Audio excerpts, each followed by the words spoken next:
अब बड़ा हो गया, थोड़ा सा जो आकर्षण था वो थोड़ा मंद पड़ा। ठीक, अब तो कोई बात ही नहीं, पहले बच्चा था, ज़्यादा देखभाल की ज़रूरत थी, अब तो बड़ा हो गया। अब तो राजा कभी कभी उधर से गुजरते देखते, और फिर तो और भी थोड़ा सा विलम्ब होने लगा। वर्षों बीत गए, एक बार राजा का जाना नहीं हुआ। बहुत दिन हो गए, राजा को याद आई हमारे इस बैल की क्या स्थिति है, देखें सही।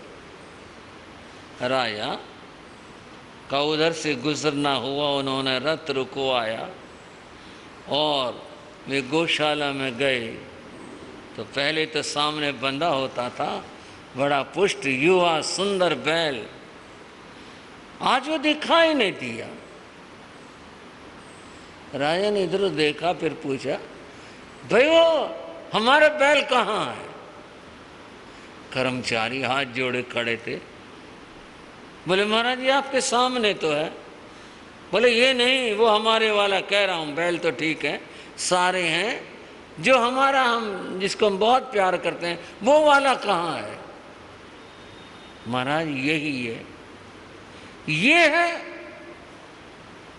हाँ महाराज। ये क्या हुआ इसको? महाराज अब ये बूढ़ा हो गया। पश्चिम बिहार वालों और क्षेत्र से भाई हैं, आप सबको संबोधित कर रहा हूँ। कर्मचारियों ने क्या कहा, अब ये बूढ़ा हो गया। इनकी आयु बहुत ज़्यादा नहीं होती, तो समय बीत गया था काफ़ी, ये बूढ़ा हो गया। बोले हाँ महाराज, इनकी आयु ऐसी होती है। और ये इतना सुंदर था, इतना बलवान था, इतना अच्छा था, और अब ये क्या हो गया? महाराज ये तो चाहे मनुष्य चाहे पशु है, बूढ़ा तो सबको ही होना पड़ता है। अब ये बूढ़ा हो गया, इसलिए खाल भी इसकी लटक रही है और कमज़ोर है, हड्डियां दिखाई दे रही हैं, बल भी इसमें नहीं रहा। एक बात राजा को चुभ गई, मनुष्य हो या पशु हो, बूढ़ा तो सबको होना पड़ता है। ये पंक्ति राजा को याद रह गई और उनके भीतर में चुभ गई, बूढ़ा तो सबको होना पड़ता है। तो क्या कभी मैं भी बूढ़ा हो जाऊंगा? अपने से पूछा उन्होंने। ये तो बात सत्य है, बूढ़े तो सभी होते हैं, मुझे भी बूढ़ा होना पड़ेगा। और जब मैं बूढ़ा हो जाऊंगा, जैसी इसकी दशा है ऐसी दशा मेरी हो जाएगी। हाँ, बूढ़ापे की तो क्या व्याख्या करें। हाँ, आप सभी जानते हैं क्या शरीर की दशा हो जाती है, क्या स्थिति हो जाती है, क्या हालत हो जाती है। किसी ने कहा था, मनुष्य को धन संग्रह करते देख करके कितना भी संग्रह कर लो, ये सारा धरती में रह जाएगा, यही रह जाएगा।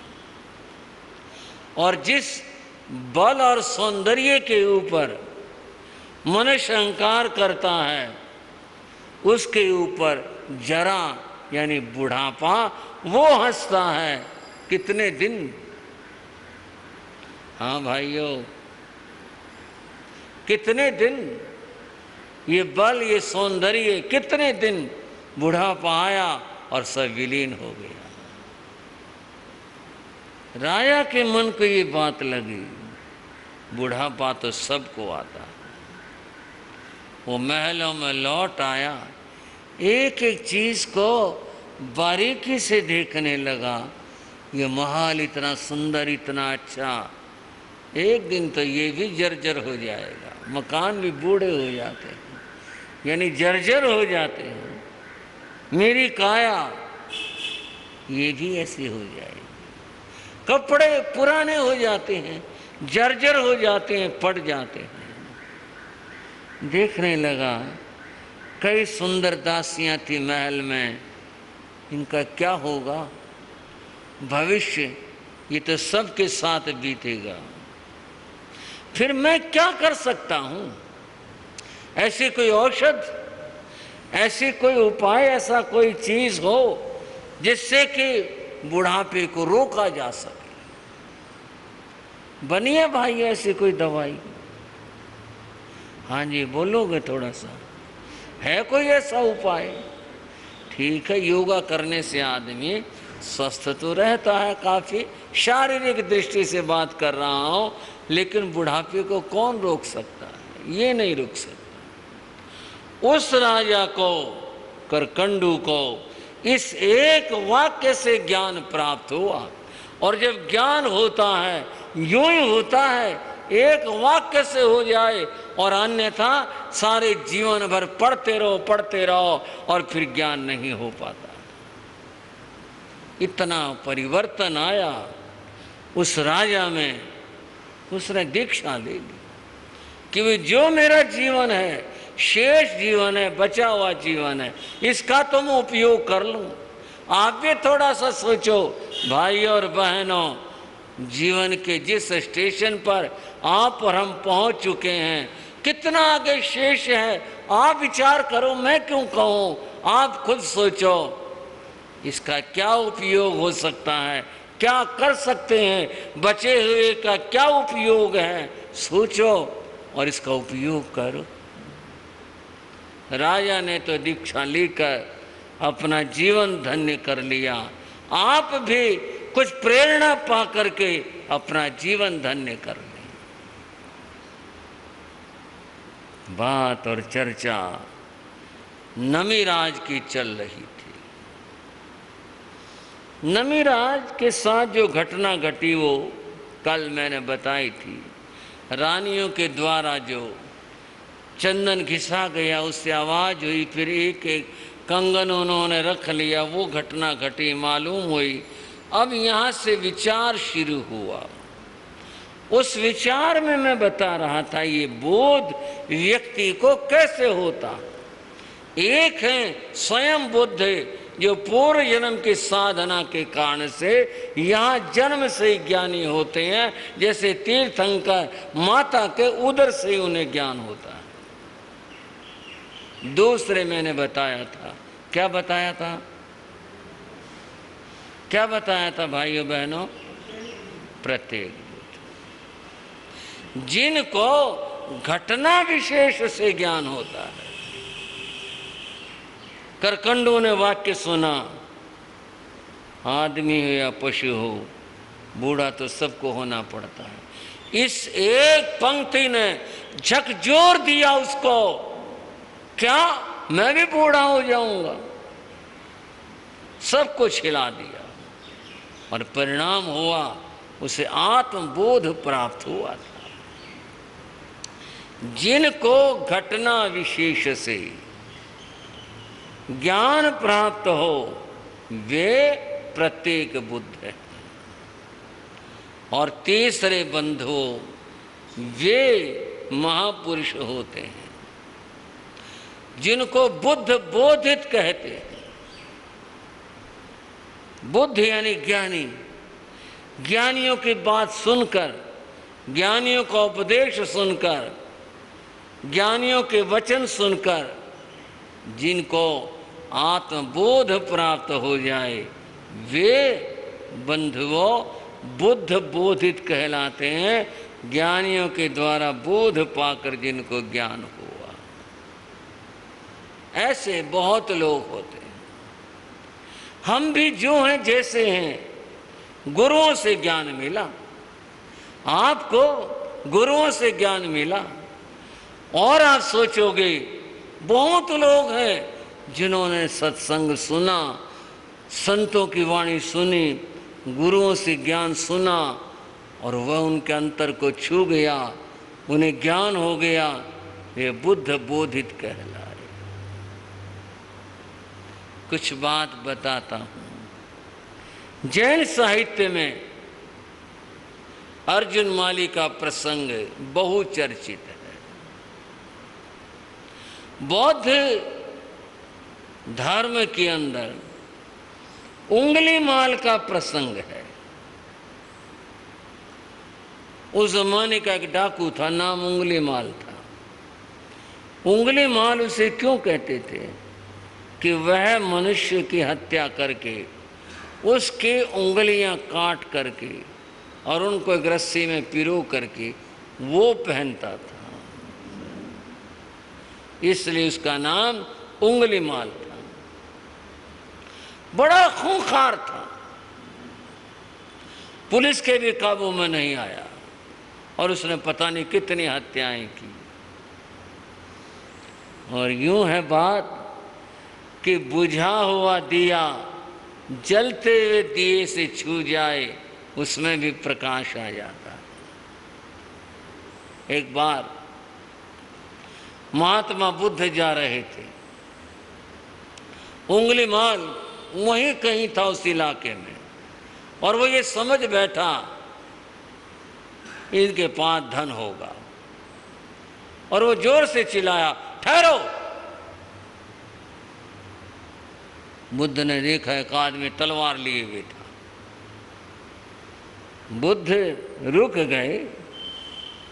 एक तो रुकना होता डर से, भय से, और एक रुकना होता है किसी और उद्देश्य से। चलो इससे मिलेंगे, ये सोच करके बुद्ध रुक गए। वो आया, बुद्ध कहने लगे, मैं तो रुक गया, मैं तो ठहर गया, तू भी ठहर जा। क्या कहते हो? मैं कह रहा हूं तू भी ठहर जा। तू भटकने लग रहा है, इस भटकन को छोड़ दे और जीवन में ठहर जा। उसको तो क्रोध आ रहा था, हाथ में तलवार थी। महात्मा उसकी बात समझ रहे थे।